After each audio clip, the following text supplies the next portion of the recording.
The question here is, if additional North Koreans go in, does Putin cross a red line by putting them inside Ukraine, right? So that's something that you watch on North Korea. You talked about the Russian domestic economy there and the impact that this is having on it. But if we look at what Russia's relying on, its domestic economy is not keeping up with the defense output that it needs to continue to prosecute the war. So it's having to go out to Iran for technology transfer, North Korea for ammunition, and I've seen artillery pieces and rocket transfer, China for technology. But if Russia's economy is collapsing, it's not going to be able to pay for that. Now, it's going to be easier to pay North Korea because North Korea is desperate for money, but China is very economically driven.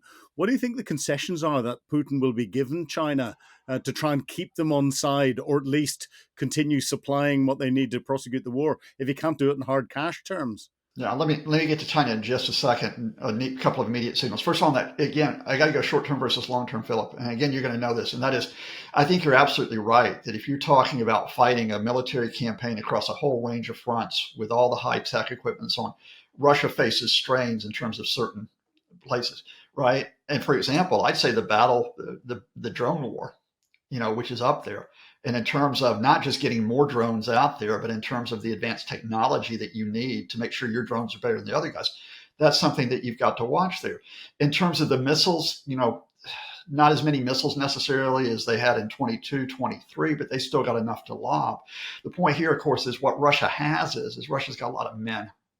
They got and you just got to make sure those guys have got clothes on their backs and that they've got enough, ammunition and they got shells. And Russia starts off with a massive advantage over Ukrainian shells that even though that diminishes a bit, they still maintain that.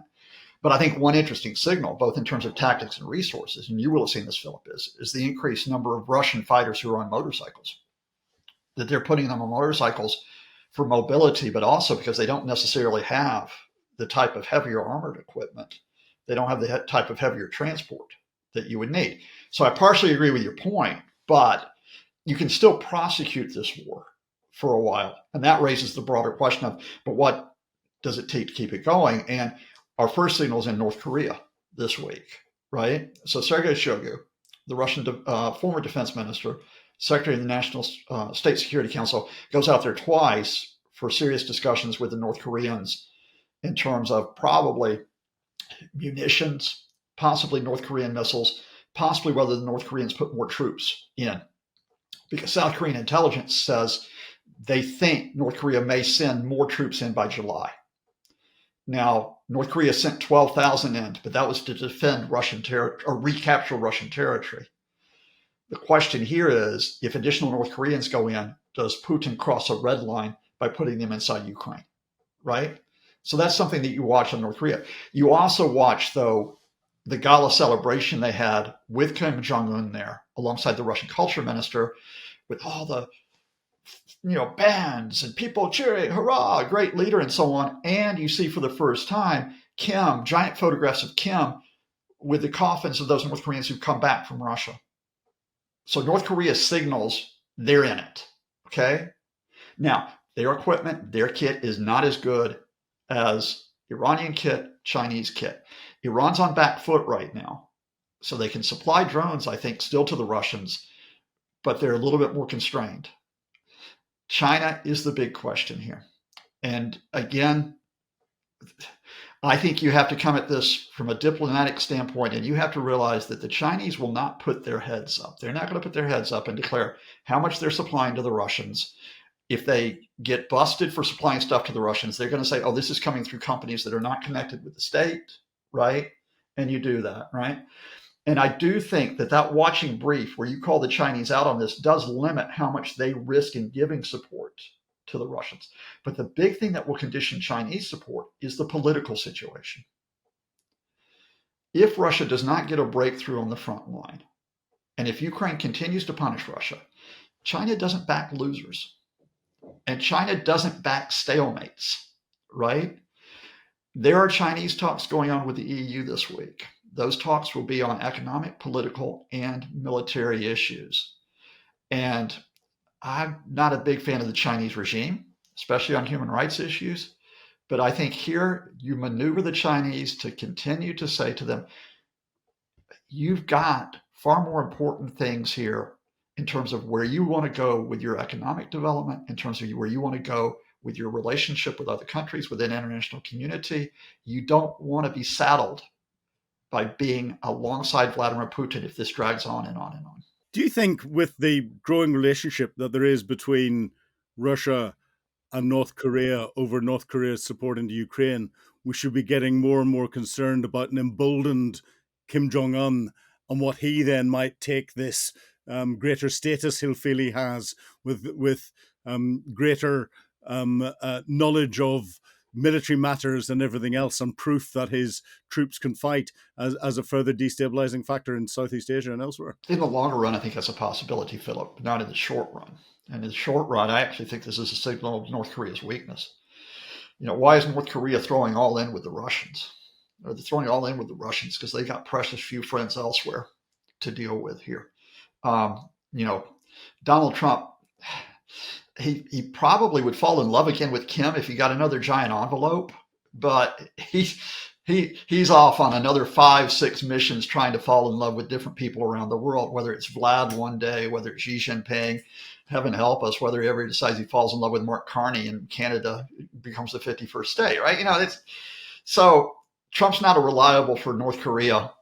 China's not a reliable for North Korea. China's not happy with them, et cetera. And so North Korea, a relatively isolated state, right? Okay, here's their way to break out of isolation, and they make links with Russia. But that comes at a big cost. You make friends with Russia, you're not going to win over the Chinese by doing that for reasons we can talk into. You're certainly not going to win over other countries in Asia. So, in the short term, no, this is North Korea trying to play like they're the big boys. Now, in the longer term, what are they getting in terms of assistance for their missile program? What are they getting in terms of their other delivery program, space program from the Russians? We don't know. At least I don't know. You might have better information than I do. But we just had references that it is believed this is what Russia is giving in advance. And I think, given that we don't know here, we keep it as an open question, but I will give you this. It's a really good PR line, and it's one that Zelensky's used, and it's one that others should use, which is, do you really want an emboldened North Korea? If you don't want an emboldened North Korea, maybe you should rethink being hesitant about supporting Ukraine against Russia. Yeah, well, it's interesting. There's been a lot of subtle language around suggesting Russia might be considering or passing nuclear technology on to not necessarily North Korea, but Donald Trump talked to Putin about supplying capability to Iran when he used the line, don't ensure that Iran gets any weapons that could destroy Israel. But looking at Russia's targeting inside Ukraine, Russia's got sophisticated weapon systems.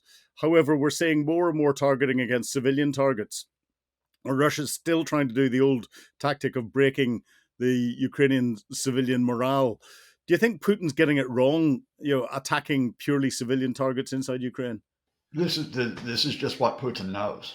I mean, this goes all the way back to February 2022.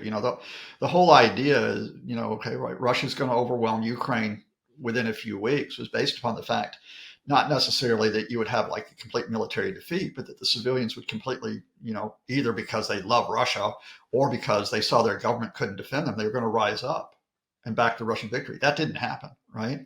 It didn't happen in northern Ukraine when the Russians were forced to withdraw in April 22. It didn't happen with the counteroffensive when Ukrainians celebrated the liberation of parts of the east and parts of the south, right?